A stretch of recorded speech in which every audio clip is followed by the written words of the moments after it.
Money laundering case में ED ने अलगाववादी नेता शब्बीर शाह को श्रीनगर में गिरफ्तार किया है। शब्बीर शाह को दिल्ली लाया जा सकता है। वहीं आतंकी फंडिंग केस में एनआईए भी शब्बीर शाह से पूछताछ कर सकती है। शब्बीर शाह के खिलाफ इसी महीने गैर जमानती वारंट जारी किया गया था। प्रवर्तन निदेशालय की मांग पर ये गैर जमानती वारंट मनी लॉन्ड्रिंग केस में जारी किया गया था।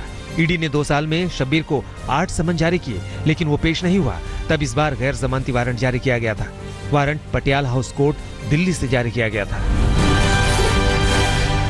एनआईए ने कश्मीर में पत्थरबाजी करने वाले गैंग के कई ऐसे ग्रुप लीडर्स की पहचान की है जो आतंकवादियों से एनकाउंटर के दौरान सुरक्षा बलों पर पथराव कराते थे। एनआईए ने पत्थरबाज गैंग लीडर्स की पहचान वैज्ञानिक प्रमाणों और सबूतों के आधार पर की है। ऐसे संदिग्ध लोगों के फेसबुक, व्हाट्सएप और मोबाइल नंबर के डेटा चेक किए गए तो ट्रेस किए गए 5000 मोबाइल नंबर में से 200 सबसे ज्यादा एक्टिव पाए गए। ऐसे कई नंबर हमेशा उस जगह पर एक्टिव मिले जहां पर सुरक्षा बलों की आतंकवादियों से मुठभेड़ हुई। कुछ नंबर उस जगह पर एक्टिव मिले जहां पत्थरबाजी की घटनाएं हो रही थी। सुरक्षा बलों पर पत्थरबाजी एक बड़ी साजिश का हिस्सा है, जिसमें पाकिस्तान में बैठे आतंकी आका कश्मीर में अलगाववादी नेताओं के जरिए नौजवानों को गुमराह कर पत्थरबाजी करवाते हैं। पटना में आज जेडीयू विधायक दल की बैठक होगी। माना जा रहा है कि इस बैठक में मुख्यमंत्री नीतीश कुमार, उप मुख्यमंत्री तेजस्वी यादव को लेकर कोई फैसला कर सकते हैं। पहले ये बैठक 28 जुलाई को होने वाली थी। उसी दिन बिहार विधानसभा का मॉनसून सत्र भी शुरू हो रहा है। गौरतलब है कि 11 जुलाई को हुई जेडीयू विधायक दल की बैठक में तेजस्वी के इस्तीफे की मांग उठाई गई थी। यूपी के मुख्यमंत्री योगी आदित्यनाथ आज अयोध्या जाएंगे। मुख्यमंत्री योगी रामचंद्र परमहंस की पुण्यतिथि पर उनके समाधि स्थल पर जाकर श्रद्धांजलि देंगे। दिगंबर अखाड़े के पास मुख्यमंत्री योगी एक सभा को भी संबोधित करेंगे। दोपहर में योगी आदित्यनाथ लखनऊ लौट आएंगे। करगिल और द्रास की चोटियों पर भारतीय सेना की शानदार जीत की याद में आज करगिल दिवस मनाया जा रहा है। 1999 में मई से जुलाई के बीच पाकिस्तान के साथ भारतीय सेना ने जंग लड़ी थी, जिसमें पाकिस्तान को शर्मनाक हार का सामना करना पड़ा था। इस लड़ाई में हमारे कई वीर सैनिक शहीद हुए थे। करगिल दिवस की पूर्व संध्या पर कल दिल्ली में एक कार्यक्रम आयोजित किया गया, जिसमें शहीदों के परिजनों को सम्मानित किया गया।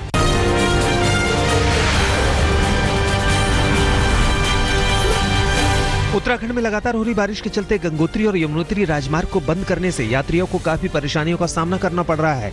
उत्तरकाशी के संगलाई में भारी चट्टानों के टूटने से बंद गंगोत्री राजमार्ग को खोलने के काम में बीआरओ को लगाया गया है। इलाके में हो रही भारी बारिश की वजह से सड़क मार्ग को खोलने में काफी दिक्कतों का सामना करना पड़ रहा है। रात में हेलोजन लाइट की मदद से काम कर रहे हैं जवान। बारिश और भूस्खलन के चलते बद्रीनाथ हाईवे को भी बंद करना पड़ा है, जिसके चलते हजारों लोग फंसे हुए हैं। हाईवे को खोलने के काम में बीआरओ को लगाया गया है, लेकिन भारी बारिश के चलते सड़क खोलने में दिक्कतें आ रही हैं। बद्रीनाथ दर्शन को जाने वाले तीर्थयात्री हाईवे के खुलने का इंतजार कर रहे हैं।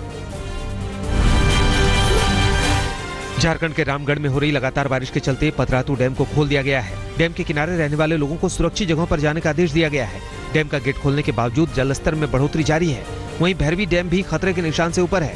डैम का पानी अब सड़कों तक पहुंच गया है, जिससे कई इलाकों में जलजमाव हो गया है। शिमला में हो रही लगातार बारिश के चलते ढली में जमीन धंसने से लोग दहशत में हैं। 4 मकान खतरे की जद में आ गए हैं। सभी मकानों को खाली करा दिया गया है और 9 परिवारों को सुरक्षित स्थानों पर भेज दिया गया है।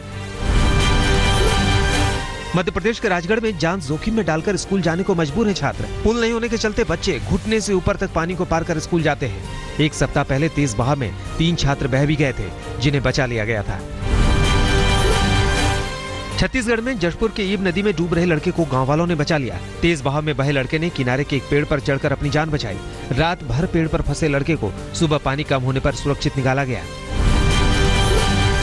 राजस्थान के जालोर में भारी बारिश के चलते फंसे लोगों को सेना ने सुरक्षित स्थानों पर पहुंचाया। सेना के जवानों ने कई बच्चों और बुजुर्गों को कंधे पर बिठाकर बाहर निकाला। बाढ़ पीड़ितों की मदद के लिए सेना के 2 हेलीकॉप्टर को जोधपुर में तैयार रखा गया है। वहीं सिरोही में माउंट आबू और आबू रोड सहित जिले भर में भारी बारिश की वजह से हालात बेकाबू हो गए हैं। यहाँ बारिश ने 100 साल का रिकॉर्ड तोड़ दिया है।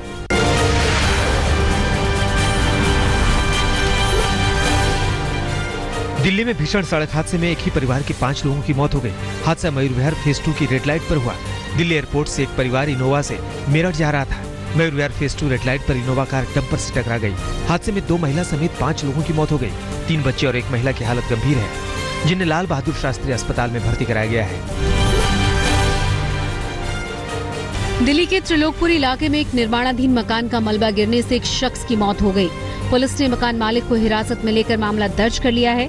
बन रही इमारत से अचानक कई ईंटें नीचे से गुजर रहे शख्स पर गिर पड़ी, जिससे उसकी मौत हो गई। दिल्ली के निजामुद्दीन में शिक्षक ने 6वीं क्लास के एक छात्र की बेरहमी से पिटाई कर डाली। छात्र के परिजनों की शिकायत पर आरोपी शिक्षक पर केस दर्ज कर लिया गया है। शिक्षक ने पिटाई की बात किसी को न बताने की धमकी भी छात्र को दी थी। दिल्ली की सड़कों पर गड्ढों के चलते लोगों को जैम का सामना करना पड़ रहा है। ये गड्ढे कई बार जानलेवा साबित हो चुके हैं। इन गड्ढों की वजह से ट्रैफिक पर ब्रेक लग जाता है और जैम का सामना करना पड़ता है। बरसात में इन गड्ढों में पानी भर जाने के चलते खतरा कई गुना बढ़ जाता है। लेकिन सड़कों पर गड्ढे देखने के बाद नहीं लगता कि इन्हें भरने के लिए सिविक एजेंसियां कोई कदम उठाती हैं।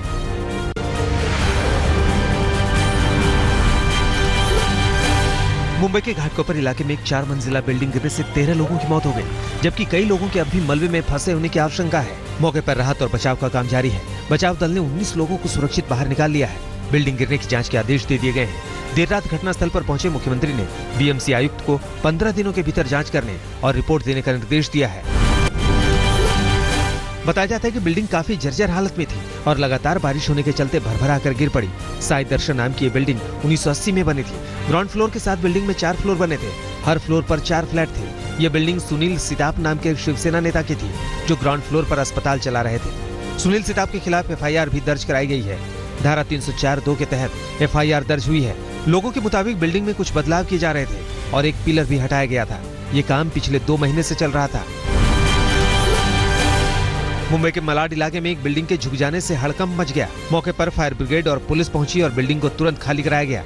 इस बिल्डिंग में 7 परिवार रहते थे। बीएमसी बिल्डिंग की जांच के बाद इसे तोड़े जाने का निर्णय लेगी।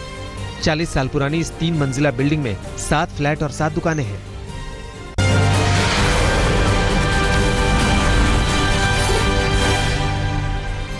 जम्मू कश्मीर में पुंछ के लोरन में सुरक्षा बलों ने एक आतंकी ठिकाने को तबाह कर 5 किलो आईईडी बरामद किया है।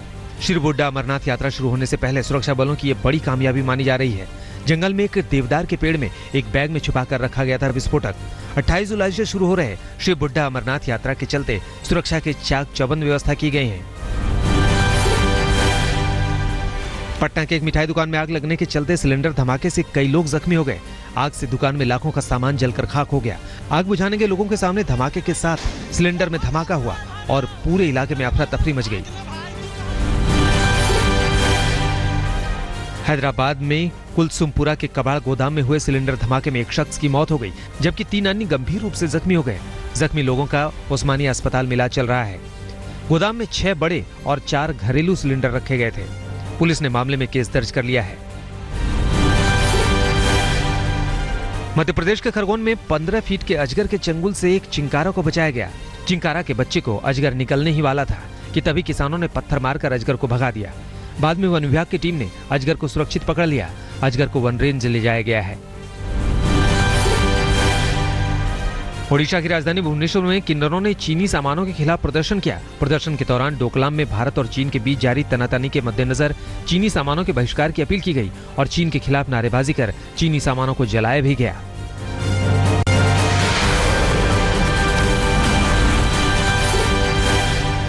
बिहार के सीतामढ़ी में मरीज से हुए विवाद के बाद जांच घर में छात्रों ने जमकर तोड़फोड़ की। लाठी डंडे से लैस अंबेडकर छात्रावास के छात्रों ने जांच घर में लगे सीसीटीवी कैमरे को तोड़ा और डॉक्टर कर्मचारियों से मारपीट की। अंबेडकर छात्रावास के छात्र पहले भी कई बार शहर में तोड़फोड़ कर चुके हैं।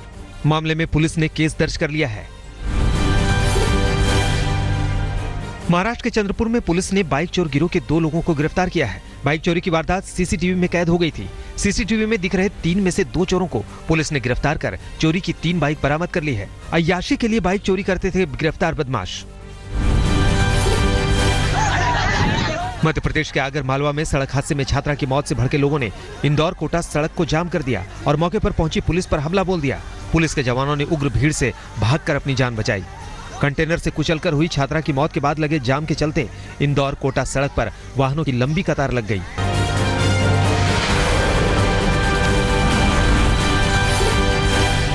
टीम इंडिया बुधवार को पहले टेस्ट मैच में गौल के मैदान पर श्रीलंका से भिड़ेगी। इस मैच में टीम इंडिया का पलड़ा श्रीलंका पर भारी नजर आ रहा है। प्रेस कॉन्फ्रेंस में टीम इंडिया के कप्तान विराट कोहली ने हार्दिक पांड्या का जिक्र करते हुए कहा कि पांड्या के पास टेस्ट डेब्यू का अच्छा मौका है। उन्हें टेस्ट टीम के लिए चुना गया है और वो प्लेइंग 11 में दिख सकते हैं। श्रीलंका के खिलाफ होने वाले पहले टेस्ट में हर किसी की निगाहें टीम इंडिया के स्टार स्पिन गेंदबाज आर अश्विन पर होंगी। अश्विन अपने टेस्ट करियर का 50वां मैच खेलेंगे। गौल का मैदान अश्विन के लिए बेहद खास है। श्रीलंका का दौरा कर रही टीम इंडिया अपने अभियान की शुरुआत बुधवार को गौल टेस्ट से ही करेगी। टीम इंडिया को इस दौरे पर 3 टेस्ट, 5 वनडे और 1 T20 मैच खेलना है। भारतीय महिला cricket team ICC world cup में हिस्सा लेकर मुंबई लौट आई।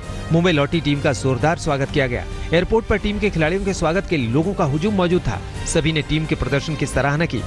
आईसीसी महिला वर्ल्ड कप के फाइनल में इंग्लैंड ने एक रोमांचक मुकाबले में भारत को 9 रन से हराया था।